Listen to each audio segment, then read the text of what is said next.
আমাদের যে ছাত্র সমন্বয়কগুলো আছে তারা দেখবেন সব সময় ধর্মের একটা দোহাই দেয়। তারা খুব বেশি ইসলামী জোশ দেখায়, ধর্মীয় জোশ দেখায়। কারণ কি? কারণ হচ্ছে যে 2 নম্বরই কাজগুলো যদি তাদেরকে বন্ধ রাখতে হয় তাহলে অবশ্যই তৌহিদি জনতাকে দেখিয়ে একটা আবেগ এবং ইমোশনকে কাজে লাগাতে হবে। আপনারা সকলেই গাজী সালাউদ্দিনের নাম জানেন। এই গাজী সালাউদ্দিনের চেহারা লেবাস যদি দেখেন, এই ছাত্র সমন্বয়করা দেখলে মনে হবে না হারে আল্লাহর ওলি এসে বাজারে নেমেছে। সেই গাজী সালাউদ্দিন সম্প্রতি এনপিসির যুগ্ম সদস্য সচিব থেকে তাকে বহিষ্কার করা হয়েছে বা অব্যাহতি দেওয়া হয়েছে বলে আমরা জানতে পারলাম। কারণটা কি জানেন? 400 কোটি টাকার উপরে গত 8 মাসে এই সমন্বয়ক সাহেব গাপ করে দিয়েছে। সরকারি যত নিয়োগ বাণিজ্য আছে তার একটা বিশাল অংশ সে নিয়ন্ত্রণ করছে, এবং এটা কিন্তু আজকে না, এটা গত কয়েক মাস ধরে, বেশ কয়েক মাস ধরে, একেবারে শুরু থেকে, কিন্তু একেবারে যখন আগস্টের পরবর্তী সময় থেকেই লোকজন বলছে ফিস আছে, আওয়াজ আছে, সোশ্যাল মিডিয়া ক্যাম্পেইন আছে, কিন্তু তাদেরকে আগে কোনো ধরনের শাস্তিমূলক ব্যবস্থা নেওয়া হয় নাই। এখন যে জিনিসটা হয়েছে, মশা যেরকম দেখবেন আপনি রক্ত খেতে খেতে কোনো মশা দেখবেন উঠতে পারে না, মানে একেবারে টায়ার্ড হয়ে যায়। আমাদের সমন্বয়গুলো টাকা খেতে খেতে, চুরি করতে করতে, দুর্নীতি করতে করতে এমন অবস্থা হচ্ছে এগুলো উঠতে পারছে না। এগুলো মানে যে মশার মতো। গাজী সালাউদ্দিন হচ্ছে সেই উঠতে না পারা একটা মশা হয়ে গিয়েছে। 400 কোটি টাকার উপরে গাপ করে দিয়েছে, এবং এই ফিস কথাবার্তা এতদিন পর্যন্ত আমাদের এনসিপি, যেটাকে আমি এতদিন ন্যাশনাল কমেডি পার্টি বলতাম, এনসিপি এখন দেখা যাচ্ছে C not for comedy, C for চোর, CHOR হয়ে গেছে। এরা সহ্য করতে পারছে না। হয়তো ভাগাভাগির দোষ ত্রুটি আছে, বোঝার একটু দুঃখ কষ্ট আছে যে এই লোক এত কেন খাবে, আমি জানি না কি ঘটনা, তারা এসে বহিষ্কার করেছে। তো আমার দর্শক যারা আছেন তারা হয়তো বলবেন, কেন ভাই, এটা তো খুব শুভ কাজ, ভালো কাজ, তারা বহিষ্কার করেছে। অবশ্যই সেটাকে আমিও স্বাগত জানাই, তারা শাস্তিমূলক ব্যবস্থা নিয়েছে, খুবই স্বাগত জানাই। কিন্তু আমার একটা প্রশ্ন আছে। এই খবরটি আজকে থেকে 40 দিন আগে ইনকিলাব অনেক ডিটেলস ভাবে করেছে। কি ভাবে এই যে পাঠ্যপুস্তকগুলো আমাদের শিশুরা পেল না, এই দুর্নীতির সাথে কিভাবে এই লোক জড়িত ছিল, ডিসি নিয়োগ বাণিজ্য সহ প্রশাসনের বিভিন্ন নিয়োগ বাণিজ্যের সাথে এই লোক কিভাবে জড়িত আছে সেটার নিউজ এসেছে। 40 দিন পরে ন্যাশনাল চোর party NCP, national citizen party NCP, তারা এই মানে দায়িত্ব থেকে তাকে অব্যাহতি দিয়েছে। 40 দিন ভাই, বানান করে ওই খবর পড়লো তো 40 দিন লাগার কথা না। এই খবর যেদিন দেখেছে, যদি সৎ এবং ভালো লোকের দল হতো তাহলে তো পরের দিন সকালে এটাকে নিয়ে ব্যবস্থা নেওয়ার কথা ছিল। আপনি দেখবেন মানে সবচেয়ে এখন যাদেরকে বলা হয় চাঁদাবাজ দল, বিএনপি কিন্তু খবর পাচ্ছে বহিষ্কার করছে, খবর পাচ্ছে বহিষ্কার করছে। তো সেই জায়গায় 40 দিন লাগলো কেন ভাই? বানান করে নিউজ পড়লো তো 40 দিন লাগার কথা না। কারণ হচ্ছে নেগোসিয়েশন চলছিল, কানাকানি চলছিল, তুই কত পাইছিস, কত দিবি, এইসব একটা তামাশার মধ্যে দিয়ে গিয়ে শেষ পর্যন্ত যখন দেখা গেছে কি নুরানি চেহারা, একেবারে আল্লাহর ওলি বাংলার মাটিতে এসেছেন, সেই লোককে বহিষ্কার করতে হয়েছে। এটা কি একমাত্র ঘটনা? তা কিন্তু নয়। সম্প্রতি 2জন উপদেষ্টার এপিএস কে চাকরি থেকে অব্যাহত দেওয়া হয়েছে। একটা হচ্ছে আসিফ মাহমুদ সজীব ভুইয়া, তার এপিএস কে দেওয়া হয়েছে। অভিযোগ আছে 360 কোটি টাকার উপরে সে গত কয়েক মাসে মেরেছে। এবং আরেকজন হচ্ছে আমাদের স্বাস্থ্য উপদেষ্টা নূরজাহান বেগম, উনিও দেখবেন খুব মাশাআল্লাহ, খুব ইসলামী তরিকায় চলেন, পোশাক আশাক খুবই চমৎকার। ওনার এপিএস এখন পর্যন্ত কত টাকা মেরেছেন সেই খবর পাই নাই, বাট আশঙ্কা করি বা ধারণা করি সেটাও 300-400 কোটি টাকার কম হবে না। এই এপিএসরা এত বেশি টাকা মারছে, তো আমাদের উপদেষ্টারা কি করছেন? আপনি দেখবেন নূরজাহান বেগম এক ধরনের, উনি কিন্তু গ্রামীণের প্রোডাক্ট, ডক্টর ইউনূসের দীর্ঘদিনের সহকর্মী। উনি কিন্তু খুব এক ধরনের সততা এবং কি বলা যায় চারিত্রিক বৈশিষ্ট্যের, মানে কাজকাম তো কিছু পারে না সেটা বাদ দেন, এই সততার একটা বিমূর্ত প্রতীক। উনি মাঝখানে দেখলাম পত্রিকায় এসেছে, উনি 1 লক্ষ কত টাকা সম্মানী ফিরিয়ে দিয়েছেন। আহারে, এত ভালো একজন মহিলা, ওনার এপিএস এর এই অবস্থা। এই যারা এপিএস হয়েছে এরা কি সরকারি কর্মকর্তা ছিল? এরা কিন্তু সরকারি কর্মকর্তা ছিল না। এদের দুজনেরই নিয়োগ হয়েছে আগস্ট মাসে, দুজনেরই নিয়োগ হয়েছে পলিটিক্যাল নিয়োগ। এবং আসিফ মাহমুদ সজীব ভুইয়া তার এই যে এপিএস কে নিজে নিয়োগ দিয়েছেন, স্বাস্থ্য উপদেষ্টা তার এপিএস কে নিজে নিয়োগ দিয়েছেন। তাদের এত বিশ্বাসী লোক, এত ভালোবাসার লোক, এত টাকা খাইলো, তারা কোনো খোঁজ খবর পারেন না, জানেন না? তা কিন্তু নয়। ভাগাভাগির কোনো কাহিনী হচ্ছে দৃশ্যমান। এরা এখন ফুলে পেপে সেই পেট ফোলা মশার মতো অবস্থা হয়ে গেছে। আপনারা দেখেছেন একজন আছে মাসুদ, কান্না মাসুদ বলে ওনাকে, মানে বাটপাড়ির তো একটা সীমা থাকা দরকার, সীমা পরিসীমার বাইরে।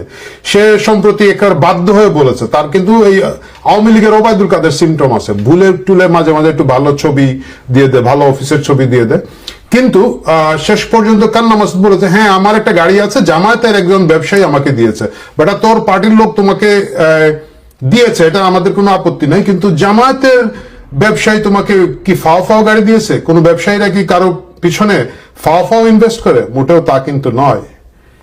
এর বিনিময়ে এই ব্যবসায়ীকে কি পরিমাণ লবিং দিতে হচ্ছে, কি পরিমাণ বাণিজ্যের সাপোর্ট দিচ্ছে এই লোক আমি জানি না। এই মাসুদের নাম কিন্তু এখন হয়ে গেছে শেরে মোংলা। মোংলা বন্দরের মধ্যে তার একটা বিশাল দল আছে এবং সেই দলটা চলে এনপিসির নামে। কি এনপিসির শ্রমিক সংগঠন নাকি এখানে তৈরি করেছে। শেরে বাংলার নামকে কমেডি করে লোকজন তাকে বলা শুরু করেছে শেরে মোংলা। এই শেরে মোংলা গেল, আরেকজন আছে সার্জিস আলম। সার্জিস আলমের সেই শত শত গাড়ি দিয়ে শোডাউন আমরা দেখেছি এবং সম্প্রতি সে বিভিন্ন জায়গায় গিয়ে বিভিন্ন ব্যবসায়ীদের সাথে মিটিং করে আমরা দেখেছি। বিকেএম এর সভাপতির কাছ থেকে চাঁদাবাজির ছবি আমরা দেখেছি, যদিও সেগুলা তোলা হয়েছে জুলাই আগস্টের শহীদ পরিবার এবং আহত পরিবারের নাম দিয়ে তোলা হয়েছে। এই জায়গাগুলো কিন্তু দেখার বিষয় আছে। আরো অনেকগুলো জায়গায় জুলাই ফাউন্ডেশনের টাকা পয়সার কি হচ্ছে, কারণ প্রায় আমি দেখি যে লোকজন টাকা পাচ্ছেন না, আহতরা টাকা পাচ্ছেন না বলে এখানে হইচই করছেন এবং প্রায় বলা হয় যে না 100 কোটি টাকা পাওয়া গেছিল, 90 কোটি টাকা 95 কোটি টাকা বিলি বন্টন করে দেওয়া হয়েছে। এইটাও আমার কাছে মনে হয় তদন্ত দরকার। সেই তদন্তটা কারা করবে? সেই তদন্তটা কিন্তু এরা করলে হবে না। কেন করলে হবে না?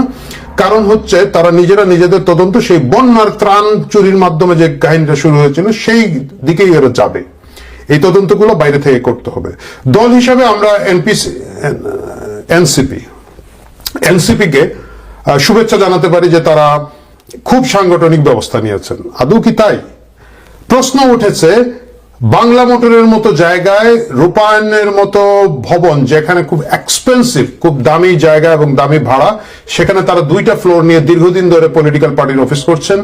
এই টাকাটা তারা কোথায় পাচ্ছেন? এদের ফ্যামিলি ব্যাকগ্রাউন্ড আমরা জানি, এদের অধিকাংশের ফ্যামিলি ব্যাকগ্রাউন্ড। এই যে মাসুদ বলেছিল যে তার গ্রামের বাড়ির যে বাড়িটা আছে ওটা কোনো বাড়ি না, ওটা সবচেয়ে ধ্বংসস্তূপের মতো একটা বাড়ি। এদের ফ্যামিলি ব্যাকগ্রাউন্ড জানি। অধিকাংশ সমন্বয়কের পরিবারের লোকজন খুবই ছোট চাকরি করতেন, তাদের বাবারা আবার ছোট ব্যবসা করতেন। এদের কারো কারো বাপ আছেন এক হাট থেকে আলু বিক্রি করে নিয়ে আরেক হাটে করেন। আমি একজন সমন্বয়ক জানি, তার বড় ভাই সিকিউরিটি গার্ডের চাকরি করেন, ছোট ভাই হকারি করে থাকেন। এই পরিবারগুলোর থেকে যারা রাজনীতিতে এসেছেন তাদের পক্ষে তো মনে করেন যে এই কার্যালয় বা এই অফিস ভাড়া, এই শেরাটন, সোনারগাঁ 5 স্টার হোটেলগুলোর মধ্যে বড় বড় ইফতার পার্টি হোস্ট করা, বিভিন্ন জায়গায় হেলিকপ্টার চড়ে যাওয়া, গাড়ি বহর নিয়ে করা সম্ভব না। এগুলো কিভাবে হচ্ছে? অবশ্যই দুর্নীতির মাধ্যমে হচ্ছে। এগুলো কিভাবে হচ্ছে? এগুলো অবশ্যই টাকা খাওয়ার মাধ্যমে হচ্ছে এবং এর প্রমাণই পাওয়া যাচ্ছে। এদের এপিএসরাই এখন শত শত কোটি টাকা নিয়ে তাদেরকে এখন ইন্টারনাল কোনো ভাগাভাগির সমস্যায় তাদেরকে হয়তো ব্যাক করে দেওয়া হয়েছে। আপনারা অনেকেই হয়তো বলবেন যে তারপরে তো তারা ব্যবস্থা নিয়েছে, বা তারা কেন করলো, বা দুইজন একজন বিশৃঙ্খল ভাবে করলো। আমি বলেছি প্রথম কথা হচ্ছে যে আপনারা দেখেন এনসিপি কিন্তু সাংগঠনিক ভাবে এই দুর্নীতিটাকে প্রমোট করে যাচ্ছে। সাংগঠনিক ভাবে তারা এখনো বলে নাই। এবং তাদের যে নেতা নাহিদ ইসলাম, উনি আরেক মজার লোক, উনি আবার ওনার ব্যাংক স্টেটমেন্টটা দেখিয়ে দিয়েছিলেন আমাকে। বাংলাদেশের যত দুর্নীতিবিদ আছে, এই যে বিগত সরকারের যত চোর বাটপাট ছিল বা এখনো যারা প্রশাসনে আছে, বিভিন্ন পদ পদবিতে যে সরকারি কর্মচারী আছে, এদের ব্যাংক থেকে স্টেটমেন্ট নিয়ে দেখেন 20,000, 25,000, 50,000, 1 লাখ টাকার উপরে পাবেন না। এগুলো সবগুলাই হয় শ্বশুর বাড়ির সম্পত্তি পেয়েছে, ওই পেয়েছে, সেই পেয়েছে, বিদেশে একটা ভাই ছিল, দুলাভাই ছিল, তাদের টাকা পেয়েছে। সুতরাং নাহিদ ইসলামের ব্যাংক স্টেটমেন্ট যদি উনি যদি সৎ হয়ে থাকেন খুব ভালো, কিন্তু এই পুরা চোরের খনির নেতা একজন ভালো লোক এবং সৎ লোক, সেটা মানতে আমার আপত্তি আছে যতক্ষণ না একটা ভালো প্রমাণ পাওয়া যায়। এই যে খুল্লা চুরি, ডাকাতি, লুটপাট শুরু হয়েছে, একটা বড় গণ অভ্যুত্থানের মাধ্যমে সাধারণ মানুষকে নামিয়ে সাধারণ মানুষের প্রাণের বিনিময়ে একটা গোষ্ঠী এই যে ক্ষমতা দখল করেছে, তারা কেন এটা করছে? কারণ তাদের যে কেন্দ্রে আছে ডক্টর ইউনূস সাহেব কি করছেন আপনারা দেখেন। এই যে স্টারলিংকের কথা আমরা শুনতেছি, যে স্টারলিংক বাংলাদেশে আসবে, খুব উৎসাহিত হওয়ার কথা, খুব ভালো কথা। স্টারলিংক কিভাবে আসছে আপনারা জানেন? স্টারলিংক কিন্তু বাংলাদেশ সরকারের সাথে আসছে না, স্টারলিংক গ্রামীণের সাথে চুক্তিতে আসছে। ডক্টর ইউনূস তার প্রধান উপদেষ্টা পদ দিয়ে বা রাষ্ট্রের সরকারের প্রধান নির্বাহী পদ দিয়ে তিনি কিন্তু পদের পরিচয়টা তারা ট্রাম্প কার্ড হিসাবে ব্যবহার করছেন, এবং স্টারলিং কিন্তু গ্রামীণের সাথে চুক্তিবদ্ধ হয়ে আসছে।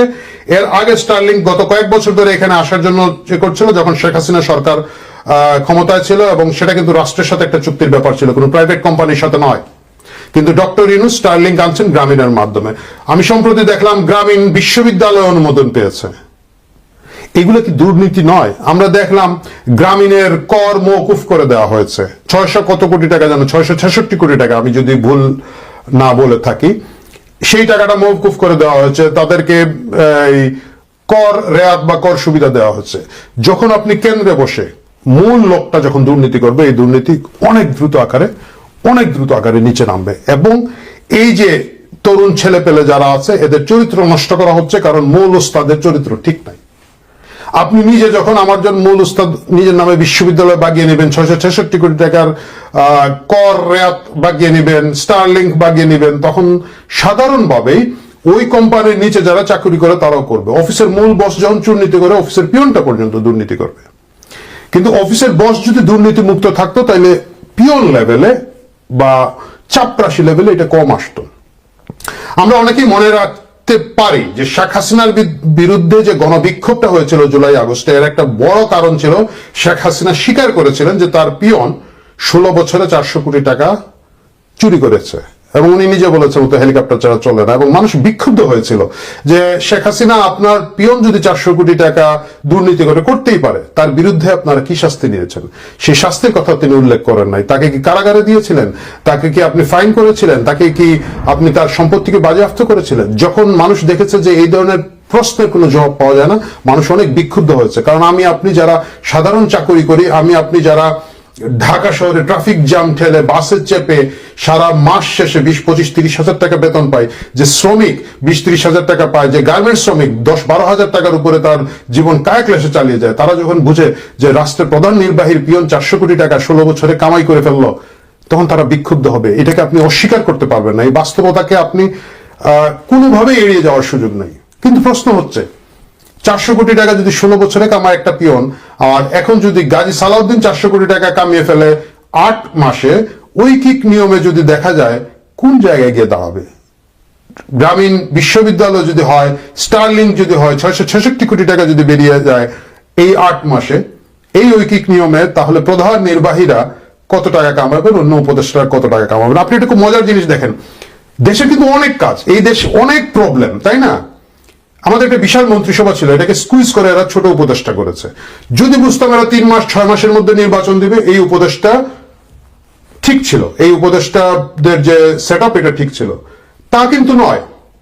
এখন তাদের যে ধান্দা হচ্ছে, মিনিমাম আগামী জুন পর্যন্ত তারাই বলছে যাবে, বাট ধান্দা হচ্ছে আরো বেশি দিন তারা যাবে। এতগুলো মন্ত্রণালয় গুটি করে উপদেষ্টা নিয়ে বসে আছে। ডক্টর ইউনূস তার এই যে গ্রামীণের নূরজাহান বেগম এর মতো লোকজনকে দিয়ে উপদেষ্টা পরিষদ সাজিয়েছেন, আসিফ নজরুল্লাহ এটার মধ্যে হান্দায় গেছে, এবং তারাও আছে, গুড। এরা কিন্তু উপদেষ্টা বাড়ায় না। কেন উপদেষ্টা বাড়ায় না?